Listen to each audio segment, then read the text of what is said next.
উঠা বসা চাল চলন এত সুন্দর হবে 10টা মানুষ দেখে যাবে বলে আরে মুহাম্মদ রাসূলের গোলাম দেখ কত সুন্দর গোলাম যাচ্ছে।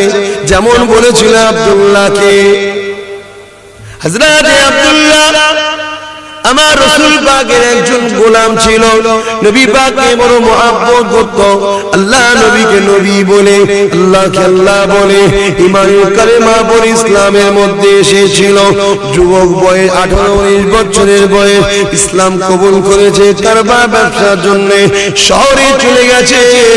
শহরে গিয়ে একটা ঘর ভাড়া নিয়েছে। যে ঘর ভাড়াটা নিয়েছে ওই ঘরের পাশে একজন ইহুদি গায়ের ইসলামের ছিল। এটা আজকে নয়, যুগ যুগ ধরে একদল অশুভ লোক সত্যবাদীদের বিরুদ্ধে লেগেছে, একদল সন্ত্রাসীরা শান্তিবাদীদের বিরুদ্ধে লেগেছে, একদল মানবতা বিরোধীরা ইসলামের বিরুদ্ধে লেগেছে, একদল অশিক্ষিত মূর্খরা ইসলামের বিরোধী করেছে। এটা আজকে নতুন নয় গো, যুগে যুগে হয়ে আসছে। আল্লাহ নবী দিন দুনিয়া হাবিবুল্লাহ ওই পাগল উম্মতটা আমার আল্লাহ পাকের ওই পাগল বান্দাটা প্রতিদিন ফজরে নামাজ পড়ে কোরআন শরীফকে তেলাওয়াত করে নিয়ে হুজুর আমার ঘর থেকে বেরিয়ে ব্যবসার জন্য চলে যায়। গায়ের মুসলমান পাশের বাড়িটা দেখলো, এই মুসলমানটাকে কষ্ট দিতে হবে, এই মুসলমানটাকে জ্বালাতে হবে। এই যুবকেরা আল্লাহ পাকের ওলি বান্দা, যুবক তরুণ ফুটন্ত গোলাপ রক্ত টকবক করে ফুটছে। হুজুর আমার পরের দিনে ফজরের নামাজটা পড়ে কোরআন তেলাওয়াত করে যে হুজুর আমার বাইরে বেরিয়েছে, হুজুর আমার দেখতে লেগেছে আল্লাহর ওলি যুবক আব্দুল্লাহ দেখতে লেগেছে তিনার ঘরের সামনে দরজার কোটেতে কিছু মহিলা পড়ে আছে। হুজুর আমার এদিক ওদিক তাকালে কাউকে কোথায় দেখতে না পেয়ে ওই মহিলাগুলোকে নিয়ে নিজে একটা পাত্র নিয়ে পরিষ্কার করে যেখানে ময়লা ফেলে দেয় ওই জায়গাতে ফেলে দিল। কখনো একবারও কারো খোঁজ নিল না, আর গালি গালার নোংরা কোনো কথাও বলল না। আর আমরা কি করি ভাই, কেউ যদি একটু কিছু করেছে বাপরে বাপ তাকে এমন গাল দেবে, তার সেই দাদি নানি কবরে তাদেরকেও তুলে গাল গাল, সে বেচারিগুলো কবরে গিয়েও শান্তিতে নেই। ভালো ভালো মুসলমান হন, ভালো মানুষ হন, আল্লাহ তো রহমত করবেন। দুনিয়ায় যারা দুশ্মনী করতে চাইছে এরাও দেখবে আপনাদের ভালোবাসবে। আজকে যদি মুসলিম লিডার গুলো যারা পঞ্চায়েত বলেন, লেভেল কি বলে মহকুমা বলেন, বুথ লেভেল বলেন, সমিতি বলেন, সব জায়গায় যদি ভালো থাকতো তাহলে আজকে মুসলমানদের এই দুর্দশা হতো নাকি? দোষ গায়ের মুসলমানকে দিবার দরকার নেই ভাই। তোমার আমার যারা নেতৃত্ব হয়ে বসে আছে তারাই তো আমাদের ঘরে লুটছে, কথা শুনছেন না? তারাই তো আমাদের ক্ষতি করছে। গায়ের মুসলমান তারা তাদের নিয়ে আছে। আর সবচেয়ে বড় কথা, যে আল্লাহ মানে না রসুল মানে না তার কাছে তো আশাও করা যায় না। কিন্তু তুমি বলছো মুসলমান আর কাজ করছো ইসলাম বিরোধী, রসুল বিরোধী, তাহলে কেমন মুসলমান তুমি? তাহলে আমাদেরকে বোকা বানাচ্ছ, বোকা বানাচ্ছ। উদাহরণস্বরূপ বলছি, ধরুন 100টা টাকা আছে, 60টা টাকা হিন্দু পরিবারে যাবে, 40টা টাকা মুসলিম পরিবারে যাবে। বড় প্ল্যান করে দেখছে ওই 40টা টাকাটাও আমাদের দরকার। তাহলে মুসলিম পরিবারের মধ্যে এমন মুসলমানদের ঘরে নেতৃত্ব দেবো যারা থাকবে ওদের সমাজে, যাদের বাইরেটা হলো মুসলমান, ভেতরটা কিন্তু আমাদের থাকবে। কথা বুঝাতে পারলাম না? এই কথা বুঝছেন না? সেই রকম দেখে দেখে দেখে দেখে মুসলমানদের ঘরে নেতৃত্ব দিচ্ছে। যাদের বাইরেরা মুসলমান, ভেতরটা কিন্তু মুসলমান না। যাদেরকে জুম্মার দিনও তো মসজিদে দেখা যায় না, তারা আমাদের মুসলমানদের লিডার। যারা আল্লাহকে রুকু দেয়নি, সিজদা দেয়নি, আল্লাহকে ভালোবাসে না, সে আল্লাহ ওয়ালাদেরকে ভালোবাসবে? আল্লাহ মান্নাওয়ালাকে ভালোবাসবে? আজকে এই জন্য তো আমরা মরিছি। অসুবিধা হচ্ছে নাকি? মন যেন বড় মরা মরা, কি ব্যাপার? কেউ মেরেছে নাকি কালকে? আরে মার খেলে কপাল ভালো রে, মার খেলে কপাল ভালো। দুনিয়ায় মার খেয়ে যাচ্ছিস, আখিরাত তার মানে খাবি না। আর দুনিয়ায় যদি মার না খাস না রেডি হবো, আখিরাতে খেতে হবে। কেন আল্লাহ জাত পাকের কসম করে বলেছে, কাউকে আমি দুই জায়গায় শান্তি দেবো না। দুনিয়াতে শান্তি চাস, আখিরাতে পাবি না। আখিরাতে চাস, দুনিয়ায় পাবি না। আমি শান্তির জন্য তোমাদের করে বলছি না, আমি বলছি ইজ্জতের কথা, ইজ্জতের সাথে বাঁচার কথা। অতএব মার যদি না খাও, কিসের তুমি নবীর উম্মত হলে? তবে হ্যাঁ, অন্যায় করে মার খাওয়া আর ন্যায়ের পক্ষে থেকে মার খাওয়া, দুটো কথা আছে। তবে বর্তমান সময়েতে মুসলমান বিশেষ করে, আর শুধু মুসলমান নয়, দলিত, আদিবাসী, গরিব, হিন্দু সবাই, তবে বিশেষ করে তোমাদের ঘরেই বলছি, বর্তমান সময়ে যে জায়গায় তোমরা দাঁড়িয়ে আছো, মার খেতেই হবে। এবারে হারামের জন্য মার খাবে না হালালের জন্য মার খাবে, দুটো একটা কথা। কাপুরুষের মধ্যে মরবে না বীর পুরুষের মতো মরবে, দুটোর মধ্যে একটা মরতে হবে, কিচ্ছু করার নেই। কেন আমি যতটুকু খবর, ইনফরমেশন যতটুকু যা আমার কাছে আছে, তোমাদের কাছে খবর নাই। সেই ইনফরমেশন অনুযায়ী আমি যতটুকু বুঝতে পেরেছি, জানতে পেরেছি, বাঁচার কোন রাস্তার করুনি, বাঁচার সব বন্ধ করো। যদি বাচ্চাগুলোকে বাঁচাবার শখ থাকে, তাহলে একবার লড়ে দেখতে পারো। আর যদি বলো যে না, বাচ্চাদের বাঁচাবার শখ নেই, তাহলে কাপুরুষের মতো মরো।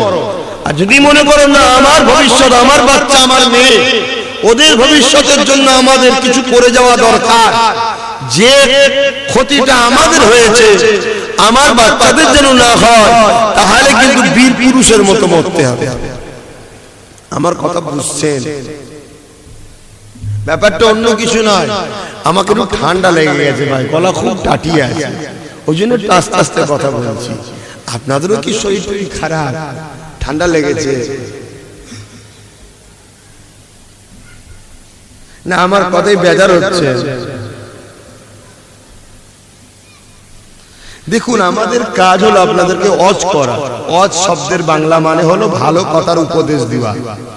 এটা আমাদের কাজ ভাই, এটা আমাদের পেশা, এটা আমাদের দায়িত্ব, এটা আমাদেরকে আল্লাহ পাক এই কাজ করতে পাঠিয়েছে, এটা আমাদের জন্মসূত্রে পাওনা। কথা বুঝে আসছে? এটা আমাদের করতে হবে। মানবেন কি না মানবেন সেটা কিন্তু আপনাদের ব্যাপার।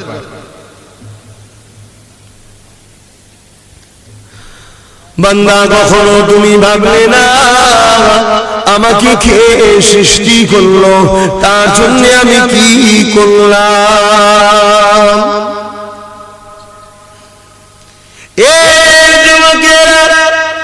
এখনো সময় আছে, বাপেরা এখনো সময় আছে, মায়েরা এখনো সময় আছে, বেটিরা এখনো সময় আছে।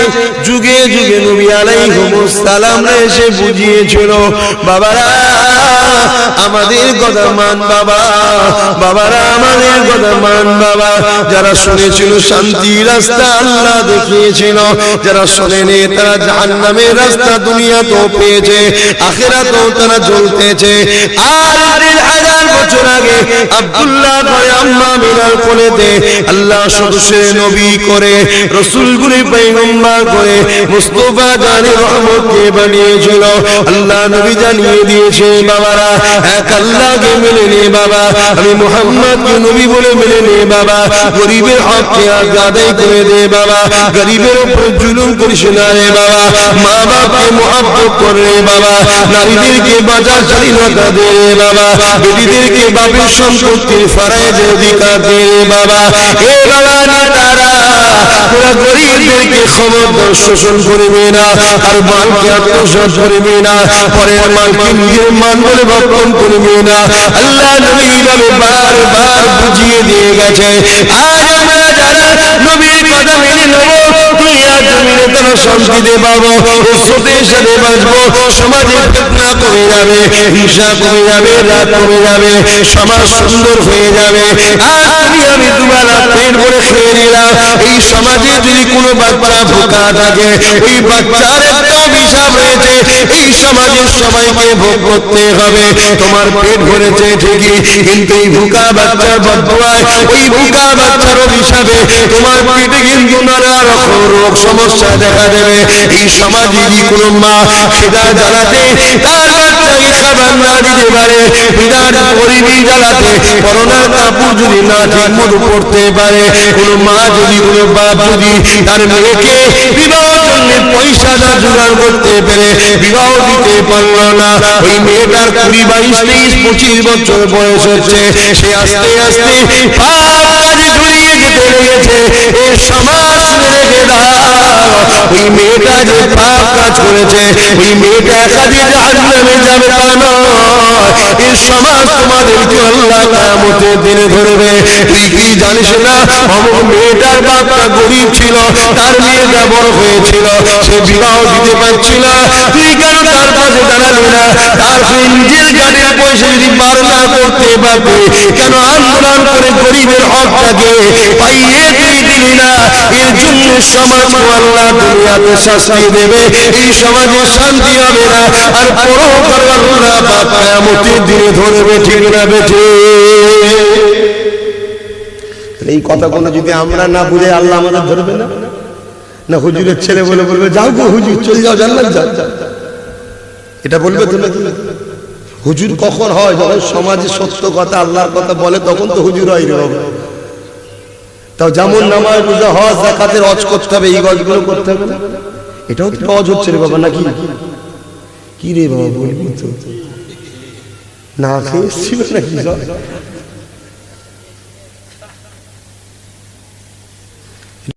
মাঝে মাঝে হাসবে, নাই ভাববা কি টাওয়ারে আছে কি জানে, মাইকের আওয়াজে বুঝতে পারছেন না নাকি চাচা?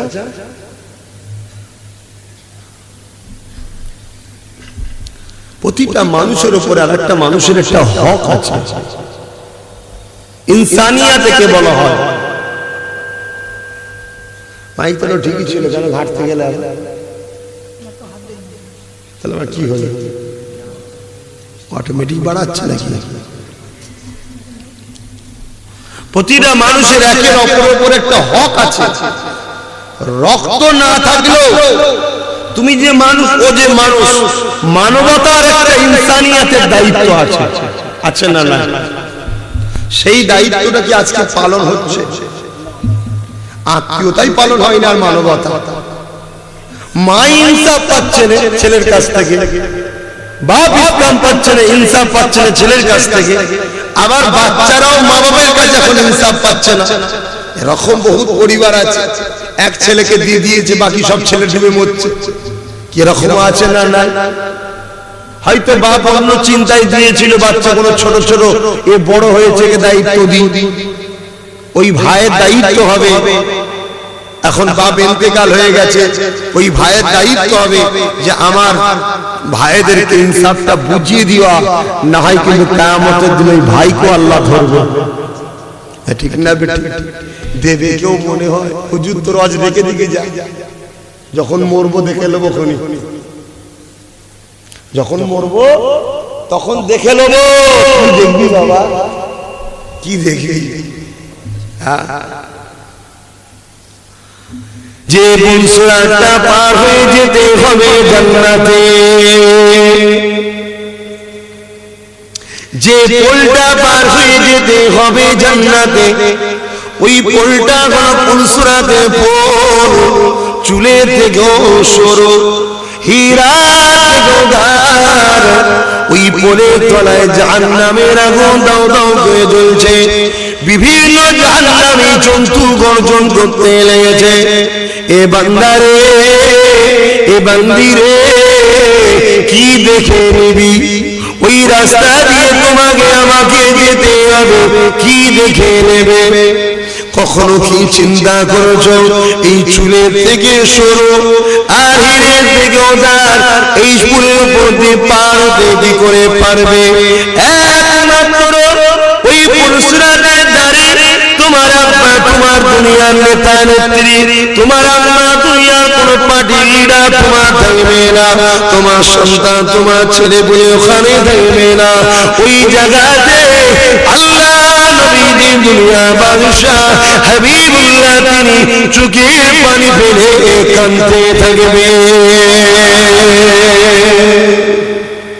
কখনো কি সেই নবীর দ্বীনের উপকারের কথা ভেবেছো?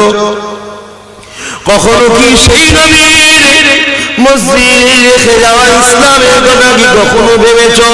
কখনো কি সেই নবীর মাদ্রাসার কথা কখনো ভেবেছো? আজ থেকে কয়েক মাস আগে চুচুড়ার মাদ্রাসায় তারা মারা ছিল। কখনো কি সেই মাদ্রাসার জন্য আন্দোলন করে আল্লাহ নবীর খরচের কথা কি ভেবেছিলে? আজকে বলে দেখো তো দেখি, তোমরা সবাই মিলে আমাকে পাওয়ার দিলে, ওই পাওয়ারে আমি মসজিদ ভাঙলাম, সবাই মিলে আমাকে পাওয়ার দিলে ওই পাওয়ারে মসজিদে তালা মারলাম, সবাই মিলে আমাকে পাওয়ার দিলে ওই পাওয়ারে আমি নবীর ঘর মাদ্রাসা ভেঙে দিলাম, সবাই মিলে আমাকে পাওয়ার দিলে ওই পাওয়ারে আমি মাদ্রাসায় তালা মারলাম। আমি কি একা জাহান্নামে যাব মনে হয়? আজানটা হলো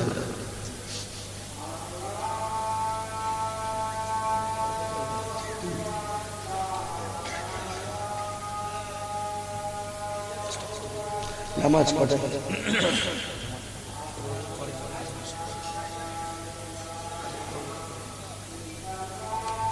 অফ কত বলবো? মগরিবের অফ কটা হচ্ছে 34।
اللهم رب هذه الدعوة التامة الصلاة القائمة آت محمد الوسيلة الفضيلة الرفيع وسوء مقام محمد الذي وعدت صفات يوم القيامة إنك لا تخلف الميعاد لا إله إلا الله محمد رسول الله درود الشريف اللهم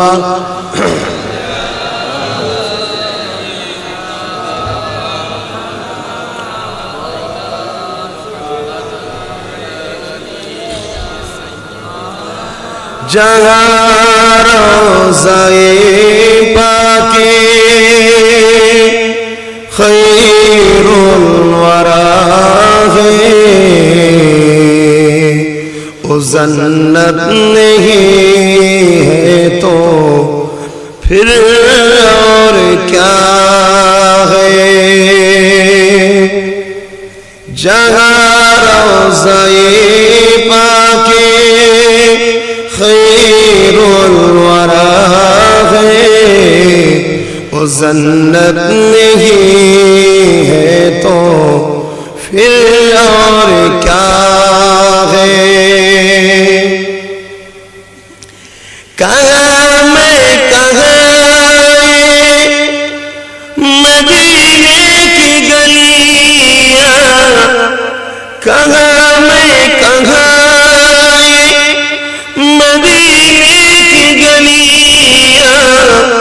किस्मत नहीं है तो फिर और क्या है जहाँ रोज़ाए पाके खैरुल वरा है वो जन्नत नहीं है तो फिर और क्या है। मोहम्मद की अज़मत को क्या पूछते हो, मोहम्मद की अज़मत को क्या पूछते हो, ओ साहिब काबा को समझे रे जहाँ रोज़ाए पाके खैरुल वरा है वो जन्नत नहीं है तो फिर और क्या है। अल्लाहुम्मा सल्ली अला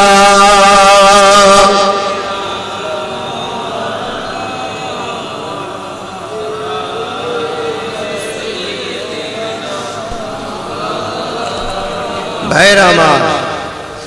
5টার বেশি পর্যন্ত মাগরিবের আসরের ওয়াক্ত আছে, কথা বুঝে আসছে। আমি 4:45 পর্যন্ত আলোচনা করব, তারপরে আসরের নামাজ হবে ইনশাআল্লাহ। অসুবিধা যাবে না, ওয়াক্ত তখন থাকবে। আমি যে কথা বলছিলাম, এ মুসলমান ঘরের ছেলে বোনেরা, এ নবী পাকের প্রেমিকেরা, আল্লাহ নবীর আদর্শে নিজের জীবনকে গড়ে নাও। আল্লাহ খুশি হয়ে যাবে, দুনিয়া আখিরাত তোমার জন্য সম্মানের জায়গা হয়ে যাবে। দুনিয়ায় তোমাকে কেউ বেউসুদি করতে পারবে না, দুনিয়ায় তোমার কেউ সম্মানিত করতে পারবে না।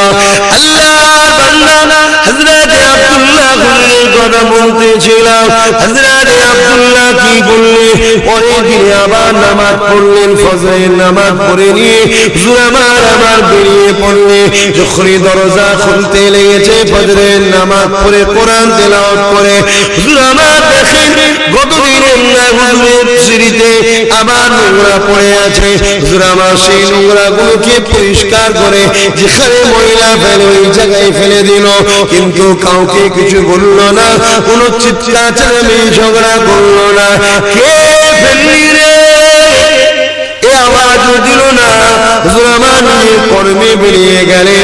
পরের দিন আবার ফজরের নামাজ পড়ে কোরআন তেলাওয়াত করে হুজুর আমার যখন আবার বেরোলে একই জিনিস দেখতে লাগলো। একটি 2 দিন 3 দিন 4 দিন 5 দিন 1 সপ্তাহ 2 সপ্তাহ কেটে যেতে লাগলো। কে আসো একদিন 2 দিন সহ্য করতে পারবে, কয়েক সপ্তাহ যদি এইভাবে তোমাকে জুলুম করে কেউ কি মেনে নিতে পারবে? সত্য কথা বলো, পারো পারো। আহা আমার নবীর গোলাম না, আমরা তো গোলাম নয়, সেজে আছি। আল্লাহ যেন গোলাম বানিয়ে দেয়, বলুন আমিন। নবীর গোলাম হতে চান তো নাকি? কে কে হতে চান হাত তুলে দেখান। মারহাবা, নারে তাকবীর। নবীর গোলাম তখন যে নবীর নয় তাকে সাপোর্ট করতে পারবে? নবীর গোলাম নয়, নবীর গোলাম দাবি করবো যে নবীর নয়, তাকে সাপোর্ট করতে পারবে? একটা কারণে সাপোর্ট করা যাবে, যদি সে কিছু ইহসান করে, ইহসানের বিনিময় এক হাতে দাও এক হাতে লাও। কথা মাথায় ঢুকলো? কোথা বলেছে, কোথা বলেছে বুঝতে পারছেন? মাথায় তো একটা জিনিস ঘুরছে শুধু, এনআরসি আমার কি চিন্তা, তোমার চিন্তা, আমায় থোড়ি নিয়ে যাবে না, কেমন এনআরসিতে চিন্তা করবো? তোমাকে বাঁচাবার চিন্তায় আমি পেরেশান আছি। এনআরসি আমায় কেন নিয়ে যাবে? আমাকে ওজন বলবে কোথায় কি আছে বলে দিতে পারবে না, আমি ধরে নিয়ে যাবো। কথা বুঝছেন? আরে মুসলমান, তাহলে ভেবে দেখুন আমার নবীর গোলাম আল্লাহ বানিয়ে দিলে কি লাভ হবে? শোনো, আল্লাহ নবী হুজরা মুবারককে একটা মানুষ প্রতিদিন পরিষ্কার করত, গুছিয়ে দিত, ঝাঁট দিত, পরিষ্কার দিত, যত্ন করত। একদিন কোন এক কারণে সফরে গিয়েছিল, রাস্তা ভুল করে গভীর জঙ্গলের ভেতরে ঢুকে গেছে। এমন সময়ে দেখা যাচ্ছে ওই গভীর জঙ্গলের মধ্যে যত যায় দেখতে লেগেছে, হঠাৎ করে এমন একটা সময় একটা বিরাট বাঘ গাধা করে আসছে খাবে বলে গর্জন দিয়ে আগিয়ে আগিয়ে আসতে লেগেছে। আল্লাহ নবীর খাদেমকে একটাই কথা বলেছিল, হে আল্লাহ পাকের সৃষ্টি মখলুক রে, যদি আমাকে খাবার জন্য আল্লাহ পাক তোমাকে পাঠিয়ে থাকে, আমাকে রিজিক হিসাবে আল্লাহ যে তোমাকে পাঠিয়ে থাকে, আমার রিজিক তুমি, তোমার রিজিক আমি হব, এই জন্য যদি হয়ে থাকে আমাকে খেয়ে নাও। তবে একটা কথা শুনে রেখে দাও, আমাকে যদি খেয়ে নাও, কালকে দয়াল নবীর ঘরের কাজগুলো কে করে দেবে? এই হাতে দয়াল নবীর ঘর পরিষ্কার করি, এই হাতে দয়াল নবীর ঘরের কাজ করে দে। আল্লাহ নবীর গোলামের কথা না শুনে কিতাব তারিখ চাপিয়ে দিয়ে দেয়। ওই একটা বাচ্চা নিজের লেজ দিয়ে হাতটাকে ধরে নিয়ে এমনি করে জড়িয়ে পেঁচ দিয়ে আগে আগে যায়, টেনে টেনে গিয়ে জঙ্গল থেকে বাইরে রাস্তা দেখিয়ে দেয়। নবীর গোলাম হলে বিপদে পড়ল যে আল্লাহ ঠিক তাকে রাস্তা দেখিয়ে দেবে। নবীর গোলাম হতে হবে, যদি না হও তাহলে বিপদ আরো জড়িয়ে ধরে ধরে। শান্তির জন্য ছুটবে ঠিকই, কিন্তু শান্তি কোনোদিন পাবে না। মানে পাকে পুতা টাইপের, পাকে যখন থাকে কেউ যত উঠতে চায় উঠতে পারে না, কেন প্রসেসিং তো ভুল। ওইভাবে উঠা যায়, কারো হাত ধরতে হয় বা রশি ধরতে হয়, তবে টেনে তোলা যায়। তোমরা বুকে হাত দিয়ে বলো তোমরা পাকের থেকেও খারাপ জায়গায় পড়ে আছো, ঠিক না বেটি? কেউ শান্তিতে নেই, হাজার হাজার মিথ্যা কেসে জড়িয়ে আছে সব। যাকে যা খুশি পেরেছে কেস দিয়েছে, দিয়ে জড়িয়ে দিয়েছে।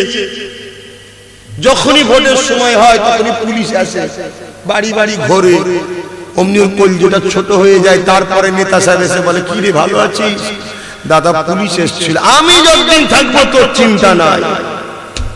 তার মানে আমাকে হারালেই তোর চিন্তা, এটা বুঝিয়ে দিয়ে গেল। কেসটা দাঁড়াই করিয়েছে, ওই টোপ দিয়ে আটকে রেখে দিয়েছে। প্রশাসনকে কি দোষ দেবো? তাদের কি করার আছে? তারা তো চাকরি করে। তবে হ্যাঁ, প্রশাসন ভাইদেরকে বলবো, আপনাদের মধ্যে একটা মানবতা বলে জিনিস আছে, ওইটাকে জাগিয়ে দেখবেন। কারো উপরে যদি আপনি মনে করেন যে জুলুম হচ্ছে, তার উপরে আপনি অত্যাচার করবেন না, কারণ আপনার ঘরেও বাচ্চা ছেলে স্ত্রী বউ আছে। ওই জালিম মজলুমের বদদোয়ায় আপনার পরিবারের ক্ষতি হয়ে যেতে পারে। 10,000 টাকার জন্য, 20,000 টাকার জন্য, 50,000 টাকার জন্য একটা গরিবের উপরে মিথ্যা মামলা দিয়ে আপনি বুঝতে পেরেছেন জুলুম হচ্ছে, সেইগুলোকে আপনি ধরবেন না, ছেড়ে দেবেন, ছেড়ে দেবেন। আপনার মানবতাই আপনাকে বাঁচাবে ইনশাআল্লাহ। আমার আল্লাহ রয়েছে। আর যদি এরপরেও জুলুম করে, হয়তো দেখা যাবে 10-50 হাজার টাকার চাকরি ইনকাম করে নিয়ে এলেন, ঘরে এসে দেখছেন মা ক্যান্সার রোগে আক্রান্ত হয়েছে, ঘন ঘন ভেলোরে নিয়ে যেতে হচ্ছে। তোর টাকা কে খাবে? দেখে কি গরিবের একটা অভিশাপ আছে না? হ্যাঁ, দোষ যদি করে তাকে শাস্তি দেওয়া হোক। কিন্তু আমার ভারতবর্ষে এত বরকত হয়েছে, মাশাআল্লাহ বারাকাল্লাহ, এত উন্নতি হয়েছে আমার দেশে, একটা দোষী শাস্তি পাবে না। আমার দেশ মহান, দোষীদের শাস্তি আমার দেশে হয় না। কি বিশাল সুন্দর দেশ, কথা বুঝছেন না? আমার ভারত পৃথিবীর বুকে অহেদ একটা দেশ, এত সুন্দর মাথা তুলে দাঁড়িয়ে আছে, যেখানে মার্ডার করলে নেতা হয়, ধর্ষণ করলে মন্ত্রী হয়। কি সুন্দর দেশ না? এই জন্যই তো বলি আই লাভ মাই ইন্ডিয়া। এখানে রেপকারী নেতা হয়। পৃথিবীর কাছে আমার ভারত অপমান হচ্ছে। অতএব এই দেশকে যদি সত্যি ভালোবাসেন, তাহলে দেশবাসীর প্রত্যেকের দায়িত্ব, আগামী দিন আমরা তাকে সিলেক্টেড করব যে শিক্ষাতে উপরে থাকবে, সভ্যতায় উপরে থাকবে, মানবতায় উপরে থাকবে, চরিত্রে ভালো হবে। কোন পার্টিতে দাঁড়িয়েছে দেখবো না, তাকে আমরা ভোট দেব, ঠিক না বেটি? আমার দেশ কত মহান। দেশের প্রধানমন্ত্রী মাধ্যমিক ফেল, লজ্জা দেখাবার মতো। দেশের প্রধানমন্ত্রী মাধ্যমিক ফেল, স্কুলে গেছে কি আল্লাহ জানে, একটা কাউকে পাওয়া যাচ্ছে না। যে প্রধানমন্ত্রীর সঙ্গে পড়াশোনা করেছি। কি আমার কিছু কিছু জায়গায় দেখা হয়, অনেক কাতরিয়া মাদ্রাসার ছেলেমেয়েদের মাঝে পড়তাম, আমার সঙ্গে পড়ে, তারাও বলে আব্বাস সিদ্দিকী আমার সঙ্গে পড়তো। কি এটা খুশি করে বলে যেন আব্বাস সিদ্দিকীকে সবাই এখন চেনে। তো মোদি দেশের প্রধানমন্ত্রী, আমার সাথে যদি পড়তো আমি তো বড় গপ্পাক দিতাম। মোদি আমার ক্লাস ফ্রেন্ড, জানিস? কি চায়ের দোকানে যে বলতাম মোদি ক্লাস ফ্রেন্ড, চা ফ্রি। কি চা ফ্রি হয়ে যেত? এই আমি সরি ওই সেন্সে বলিনি, যে চাওয়ালা ছিল আপনি বললেন মনে পড়ে, আমি কিন্তু ওই সেন্সে বলিনি। আচ্ছা ফেরত নিচ্ছি। তেল পাম্পে গাড়ি লাগে ভো ভো, মোদির ক্লাস ফ্রেন্ড, তেল ফ্রি। রাস্তায় পুলিশ ধরলে হেলমেট নেই, তো চাকরি খেয়ে ফেলবো। মোদির সাথে পড়তাম, স্যারও বলতে যা বাবা বালা জড়িয়ে লাভ নেই, যা মুরগে যা, তুই অ্যাক্সিডেন্ট করবি তোর মাথা ফাটবে, যা। কি সব জায়গায় ফ্রি, ট্রেনে উঠতেন টিকিট কাটতেন না, মোদির সাথে পড়তাম ফ্রি। একটা কেউ শুনেছেন মোদির সাথে পড়তে এমন কাউকে পেয়েছে? আচ্ছা ওটা ছেড়ে দিলাম, ধরুন না আমাকে কেউ পড়িয়েছে, আমার শিক্ষক উস্তাদ আছে তো, তারাও আজকে অনেক জায়গায় বলে। আমার বড় হুজুর যিনি ছিলেন তুজাম্মেল সাহেব, আল্লাহ তাআলা হায়াত দারাজ করেন, বলুন আমিন। খুব ভালো মানুষ, খুব ভালো মানুষ, নেককার মানুষ। তিনি প্রায় জায়গায় যে বলে, জানো তোমরা যাকে ভাইজান বলো ও আমার ছাত্র। জানি খুশির কথা, ছেলে যদি উপযুক্ত হয় বাপের গর্ব হয়, শুকরিয়া আদায় করে আল্লাহ, ঠিক না বেটি? তো সেই জায়গায় আজকে দেশের প্রধানমন্ত্রীকে কেউ যদি পড়াতো, সে তো বলতো মিডিয়ার সামনে যে মোদিকে আমি পড়িয়েছি। এটা হয়তো কেউ স্বীকার নাও করতে পারে, জানতে স্বীকার করলেই বলবে মোদির থেকে বড় বাঁদর তুই, তাই জন্য বাঁদর তৈরি করেছিস। এই ভয় তারা কেউ স্বীকার করছে না, কিন্তু আগের গুলো তো স্বীকার করতে পারে, একসাথে পড়াশোনা করেছি। কি অবস্থা, দেশটাকে কি করছে। আজকে দিল্লিতে ভোট হয়েছে গত কালকে, পরশু না 8 তারিখে, আজকে কত তারিখ? 6 তারিখ হয়ে গেল। হুক দিন রাত চলে গেল, আরে দুদিন হায়াত কমে গেল, হুক চলে যাচ্ছে। আমাদের কোনো খেয়াল আছে? আমরা গুছোতে পারছি না। কোথায় একটু বেড়াতে গেলে কত কি নিয়ে যেতে হয়, আর কবরে যে কতদিন থাকবো তার জন্য গুছোতে হবে, কারো কোনো ধান্দাই তো আমাদের নেই। আমরা শুধু 2 কিলো গম আর সাইকেল পাওয়ার ধান্দায় ছুটছি। একটা সাইকেল পেয়ে গেলে আমার মেয়ে চাপবে, আমি বেশ দেখবো, দেখেছো কত সুন্দর সাইকেল চালাচ্ছে, আর সাইকেলের ছবি পাঠাবে শ্বশুর বাড়ি দেখতে, দেখেছো সাইকেলের ছবি, আমার মেয়ে এক্সপার্ট সাইকেল চালাতে পারে। এইসব চিন্তাই তো আমরা আছি। তো ভাইরা আমার কি বলছিলাম, গত 2 দিন আগে ভোট হয়ে গেল দিল্লিতে। যখন ব্যালটে ভোট হতো 20-18 ঘন্টার মধ্যে গুনে শেষ হয়ে যেত। এখন মেশিনের ভোট, একটা সুইচ টিপলে 2 মিনিটের মধ্যে প্রমাণ হয়ে যাবে কে কত ভোট পেয়েছে। 2 দিন ধরে এখনো ভোট গোনা হচ্ছে। তার মানে কি চুরির লাইন ঠিক পাচ্ছে না, বারবার ধরে ফেলে যেত। এবারে প্ল্যান করছে সব মেশিন দিয়ে পালাবো, অন্য মেশিন ঢুকাবো। এই লাইনটা ঠিক করতে পারছে না এখনো। তবে আমার মনে হচ্ছে এই 2 দিন যে হলে এর মধ্যে গড়া কেস হয়ে গেছে। দেখা যায় রেজাল্ট কি হয়। কারণ এরা বিরাট চিটিংবাজ, এরা বুঝে নিয়েছে লোক আমাদেরকে ভোট দেবে না। এরা বুঝে নিয়েছে কেন 45 জন যে পুলওয়ামায় শহীদ হলো আমার দেশের সেনা, ওই 45 জনকে মারার পিছনে বিজেপি সরকারের হাত আছে। শুনছেন না? আমি বলছি না, মিডিয়া দেখেন না আপনারা? ভোটের রেকর্ড ফেকর্ড সব ছড়াচ্ছে বাজার মাই, দেখেননি? তাহলে আজকে বলুন, যারা ক্ষমতায় আসার জন্য দেশের সবথেকে দামি সম্পদ, যারা দেশকে বিদেশি শক্তির হাত থেকে ইজ্জতের সঙ্গে বাঁচিয়ে রেখেছে, এই বড় পেট, এই কষ্টে খাওয়া নেই, আন নেই, যাদেরকে রোজ সবথেকে ভিআইপি খানা খাওয়ানো দরকার, তারা আজকে সেদ্ধ খাবার খাচ্ছে। যারা শরীরের তাকত দিয়ে লড়বে তাদেরকে দুধ খাওয়ানো দরকার। যারা দেশকে লুটছে তারা দুধ খাচ্ছে। কোথায় গেল আমার দেশ? এর পিছনে একটাই কারণ, সব অশিক্ষিত আর সব সন্ত্রাসদের হাতে দেশ চলে গেছে। যারা আল্লাহ মানেনি, রসুল মানেনি, তাদের মধ্যে মানবতা থাকে নাকি? এই জন্য আমার দেশটা ধ্বংস হয়ে গেছে। এ দেশে দরকার তুরস্কের ইরদোগানের মতো একজন প্রেসিডেন্ট, ঠিক না বেঠে? তুরস্কের জগৎ যে তার দেশের সেনাবাহিনীর সঙ্গে বসে খায়, তার দেশের সেনাবাহিনীর সঙ্গে নামাজ পড়ে, তার দেশের সেনাবাহিনীর সঙ্গে কোরআন তেলাওয়াত করে, তার দেশের সেনাবাহিনীর সঙ্গে কি বলে আল্লাহর কাছে দোয়া চায়, তার দেশের সেনাবাহিনীর সঙ্গে সে নিজেও খাটাখাটনি করে, সুখে দুঃখে রাস্তার অলিতে গলিতে ঘুরে ঘুরে বেড়ায়।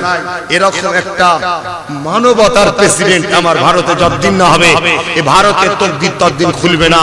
এই সব চোর ডাকাত মূর্খ জাহেল সন্ত্রাসদের দেশ চালালে এরকমই হবে। এই কথা বুঝছেন না, বোঝেন না? এর জন্য দেশবাসীকে ভাবা দরকার না? তো সেই জন্যই তো ভাবাচ্ছি প্রথম বাংলা থেকে শুরু করো, তারপরে আস্তে আস্তে তারপরে একটু বড় একটু বড় একটু বড় হবে। শুরুতেই তোমাদের মন খারাপ হয়ে গেছে নাকি? হ্যাঁ, আর না শুরুতেই ভয় খেয়ে গেছে? যদি ভয় খেয়ে যাও তাহলে তুমি হেরে গেছো, মনে রাখবে। তুমি বেঁচে নেই, তোমার বাঁচার কোনো অধিকার আর নাই। যে ভয় খাবে তার বাঁচার অধিকার নাই। আমার বাড়িতে ১,৫০০-এর উপরে র্যাব রাত তখন দুটো কম বেশি পাঠিয়ে দিয়ে দরজায় ভাঙচুর করলো। আমি যদি ভয় খেতাম তাহলে বাইরে বেরোতে পারতাম না, আমার লাইফ বরবাদ হতে ঘরে ঢুকে যেতাম। আমি তো চাইছি একবার দিনের বেলা তুলে নিয়ে যাওয়া, তারপরে দেখ না বাংলার চিত্রটা কেমন হয়। আর তারপরে বেরোনোর পরে যে কি সিং হয়ে বেরোবো সেটাও দেখে নিবি, রুকে রাখতে পারবি না। কেন আমার দেশের সংবিধান, তাকে আমি স্যালুট করি, তাকে আমি ভালোবাসি, তার জন্য আমি লড়ি। কেন আমার দেশের সংবিধান কিন্তু সব সময় ন্যায়ের দিকে সাথ দিয়েছে, বলুন আলহামদুলিল্লাহ। অতএব সংবিধানকে ভালোবাসি আর আমার ভারতবর্ষকেও ভালোবাসি। কিন্তু দুঃখের বিষয় ভারতবর্ষের মানুষ আজকে অশিক্ষিতর কারণের জন্য, অবুঝের কারণের জন্য আজকে আমার দেশটা ধ্বংসের দিকে চলে যাচ্ছে। আসে ফিরে আসে রাতে আব্দুল্লাহ কথা বলছিলাম, ২০ কানে ২-৫ মিনিট দেশের কথা বললাম। কেউ কি বেজার হলেন?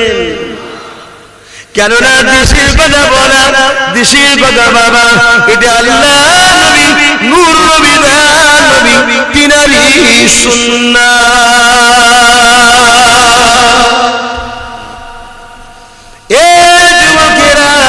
এই জন্য আমি আওয়াজ তুলে বলি, প্রকৃত দেশপ্রেম কাকে বলে আল্লাহ নবী থেকে শিখা দরকার।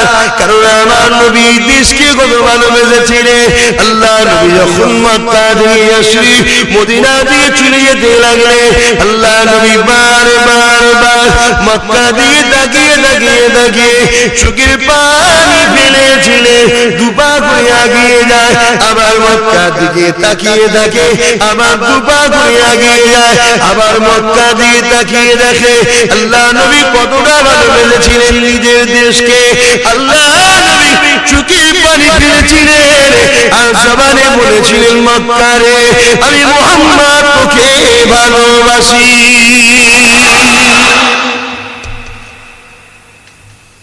তাই দেশ প্রেম কাকে বলে শিখতে গেলে মুহাম্মদ রাসূল থেকে শিখতে হবে। আর কেউ যদি বলে আমি নবী মানি দেশকে ভালোবাসি না, এর মুসলমান নবী মানা নয়, এ সেজেছে ইসলামকে অপমান করার জন্য। ঠিক না বে? ঠিক। আর আজকে দেশপ্রেমের সার্টিফিকেট চাইছে কারা? ব্রিটিশদের, ইংরেজদের দালালগুলো। কথা বুঝছেন না? খুব ঠান্ডা মাথায়, আমার একটা ভয় হচ্ছে, খুব ঠান্ডা মাথায় ভাববেন ২ নম্বর নোট অর্থাৎ জাল নোট ধরার জন্য মোদি কি করেছিল? সব নোটটাই কি জাল ছিল? কিন্তু বাতিল করেছিল কি? সব ৫০০ হাজার সব। ঠিক না বেটি? সব ৫০০ নোটই ভারতে জাল বেরিয়েছে, সব ভারতের ১০০০ নোট জাল বেরিয়েছে, একটা বেরিয়েছে।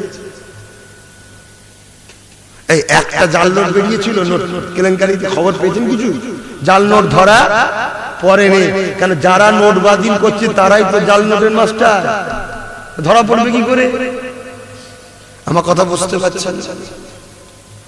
তাহলে একটাও নোট জাল ধরা পড়েনি, অথচ কিন্তু টোটাল ১৫০০ টাকার নোট, টোটাল নোটটা বাতিল করে দিয়েছে। ঠিক না বেটি? আজকে বলছে জাল নাগরিক ধরতে গিয়ে সব নাগরিকদের ঘরে জাল বানিয়ে দেবে না তো? খুব সাবধান, কেন এদের ধান্দা বুঝে যাচ্ছে না।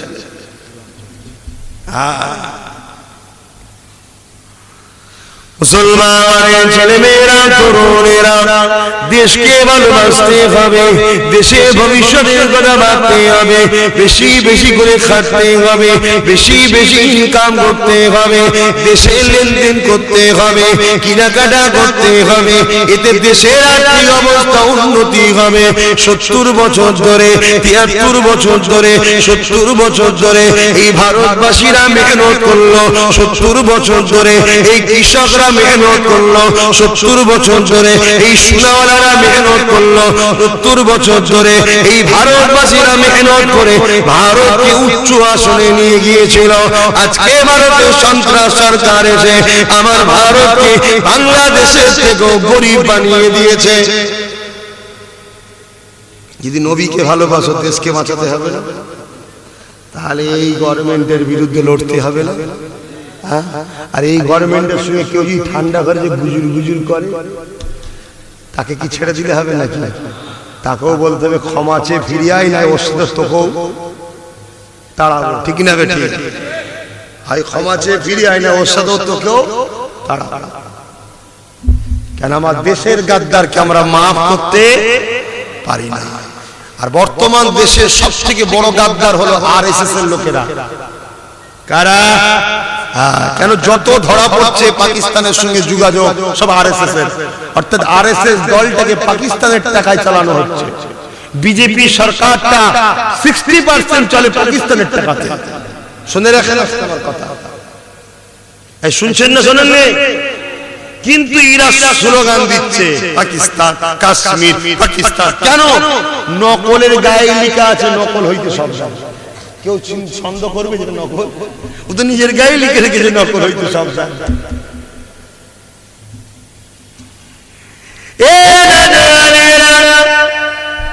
হযরত আব্দুল্লাহ হুজুরের কথা বলছিলাম।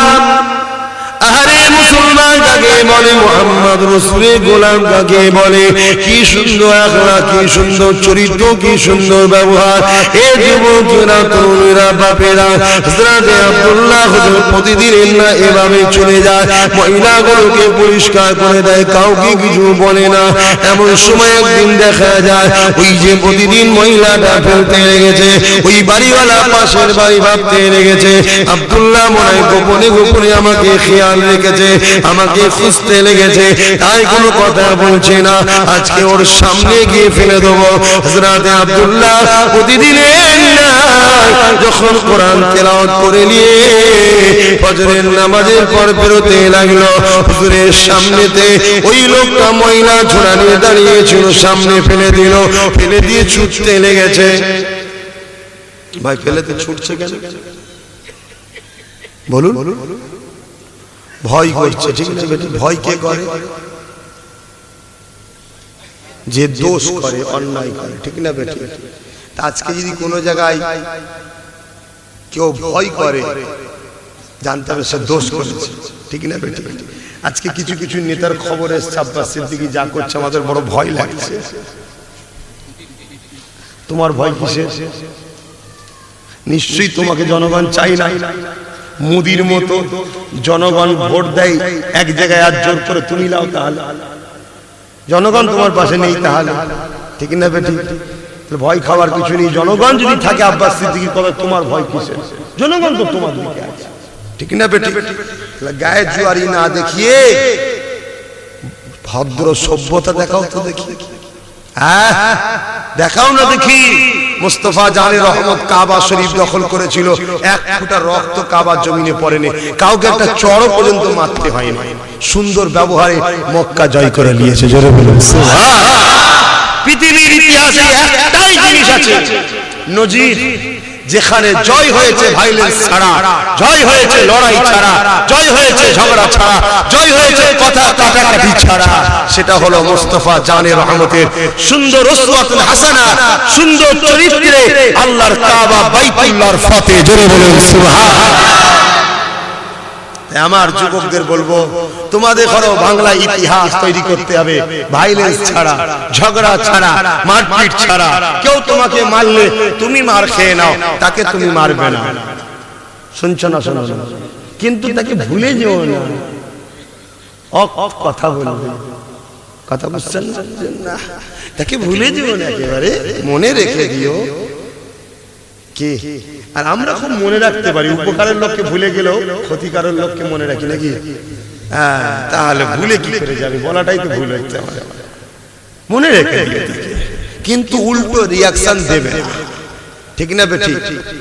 আর তোমরা যদি একে অপরের হাত দাও, দিয়ে শপথ করো যে ভাই তোর কিছু হলে আমি তোর পাশে আছি, তুই আমার কিছু হলে তুই পাশে থাকবি, এভাবে যদি প্রতিটা বুথে তোমরা 30 জন করে বন্ধু হয়ে যাও, ভাই হয়ে যাও, তোমাদের ঘরে কেউ মারা সাহস কখনো খবেও দেখবে না, ঠিক না বেঠিক? 30টা লাঠি আছে একসাথে, আবার 30টার বাপ মা আছে, 30টার ভাই বোন আছে, 30টার অনেক আছে। একজনের ক্ষতি হলে সব কটা হয়তো ভোটের আগে ভাইলেন্স করবো না, কিন্তু ভোটটা আর পাবেই না। যদি একটা দুটো পেতিস একেবারে জিরো হয়ে যাবে। কি প্রতিশোধ দেবো না? ভাইলেন্সের বদলে ভাইলেন্স দেবো না, ভাইলেন্সের বদলে বুদ্ধি দেবো। আর যেখানে খুবই দেখছো তোমরা কমজোর, ভালো লেগেছে ভাইজানের কথা যে হারে আওলাদে রাসূল ছাড়া কাক কিছুতে দৌড়াবো। কথাটা তো সত্য বলেছে, মা বেটিদের ইজ্জত বাঁচাবার জন্য ভাইজানের যেটা বলছে করা দরকার। কিন্তু মুখ খুলে দেখছো জালিম পাশে বসে আছে, একেবারে জালিমের বন্ধু হয়ে যায়। ওর সাথে সেজে থাকো, আমি তো তোমারই ভাইজান, উল্টো পাল্টা বকছে। আমি পারমিশন তো দিলাম তোমাকে, বলো, কোনো অসুবিধা নেই। তোমার দিলে যদি আমার বিরুদ্ধে সত্যি বলো, সে বিচারটা আল্লাহ করবে। আর যদি নাটকের সাথে বলো, আমার অসুবিধা নেই, তোমাকে পাওয়ার দিলাম, তবে মা বাপকে যেন টানবি না। কথা বুঝছেন না? তাহলে কি হবে বলো তো? ভাবলো আমারই, তাহলে তোমার পুরো দরজা খোলা থাকবে, কেউ আটকাবে না। টুক করে যে বিসমিল্লাহ বলে দিতে হবে। কথা বুঝছেন? সব কাজ তো আল্লাহর নামেই শুরু করতে হয় নাকি? তা বলে হারাম কাজ নাকি? ভোট দিয়ে হারাম না। সৎ চরিত্র নাই, সত্যবাদীকে সাপোর্ট করাটা হালাল। অসৎ চরিত্র, মিথ্যা, আল্লাহর নয় রাসূলের নয়, তাকে সাপোর্ট করাটা হারাম। সেখানে বিসমিল্লাহ বলা যাবে না। তাই আব্বাস সিদ্দিকী বলেছে বিসমিল্লাহ বলে দেবে, কারণ আব্বাস সিদ্দিকী যাকে দেখাচ্ছে এ সৎ চরিত্র নাই, খোদা প্রেমিক, ধার্মিক, নবীর গোলাম, আল্লাহর গোলাম, একে বিসমিল্লাহ বলে দেওয়াটাই উত্তম। জোরে বলেন সুবহানাল্লাহ। তাহলে আপনার বিসমিল্লাহ বরকত হতে পারে। কথা কি ভুল বলছি নাকি? আহারে বুঝার চেষ্টা করেন ভাইরা আমার।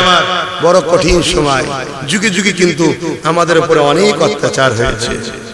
ইসলাম রাসূলের উপরে, কোরআনের উপরে ইসলাম অনেক অত্যাচার হয়েছে। হযরত আবু বকর সিদ্দিক একটু নরম দিলের মানুষ ছিল। মুসাইলামাতুল কাযযাব বলে একজন মিথ্যা নবী বেরিয়ে পড়েছিল। হযরত ওমর, ওসমান গনি বড় নরম দিলের লোক ছিল বলে ওনার পিরিয়ডে পুরো ফিতনা ভরে গেল। কিন্তু হযরত ওমর ফারুক যখন খলিফা হয়েছিল, একটা কেউ শব্দ করেনি, সব চুপচাপ ছিল। কেন বলেন তো? রাগী নয়, কড়া মানুষ নীতির উপরে, কড়া মানুষ নীতির উপরে। তাহলে আমাদের কড়া হতে হবে নীতির উপরে, অন্যায় করে না। তাহলে দেখবেন কেউ শব্দ করবে না। আর লুজ হয়ে যায় তাহলে সমস্যা।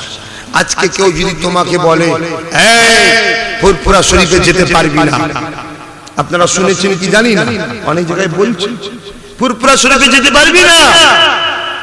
আজকে ওর কথা শুনে আপনি ভয় করে পিছিয়ে যান, ওকে এক কাটি শয়তানের দিকে আপনি সাহসে বাড়িয়ে দিলেন, ও কালকে বলবে মসজিদে যেতে পারবি না। শুনছেন না? ও কালকে বলবে মসজিদে যেতে পারবি না। হয়তো আপনি ভাবছেন ও তো মুসলমান, আপনার এই ভাবাটাই তো ভুল। ও মুসলমান নয়, ও মুসলমান সেজে আছে তোমায় বোকা বানাবে বলে। ও যদি মুসলমান হতো তাহলে কখনো আওলাদে রাসূলের সমালোচনা করত। হ্যাঁ, ও যদি মুসলমান হতো আওলাদে রাসূলের নেতৃত্ব ছেড়ে দিত। মুজাদ্দিদ জামান যেখানে শুয়ে আছে সেই ফুরফুরা শরীফে যাবি না কেউ যদি বলে, তাহলে জানতে হবে মুসলমান সেজে আছে। ও যদি মুসলমান হতো, নবী পাক সাল্লাল্লাহু আলাইহি ওয়াসাল্লাম যেখানে বললেন তোমরা কুরাইশদের কাতারে থাকবে, কুরাইশদের নেতৃত্ব মানবে, মানবে, তাহলে সেই জায়গায় আব্বাস সিদ্দিকী আজকে কুরাইশ বংশের ছেলে, যেখানে বলছে বাংলার মায়ের ইজ্জত বাঁচাবার জন্য, বাংলার নারীদের অধিকার বাঁচাবার জন্য, বাংলার গরিবদের অধিকার বাঁচাবার জন্য, বাংলার মানুষকে মারধর বাঁচাবার জন্য এনআরসি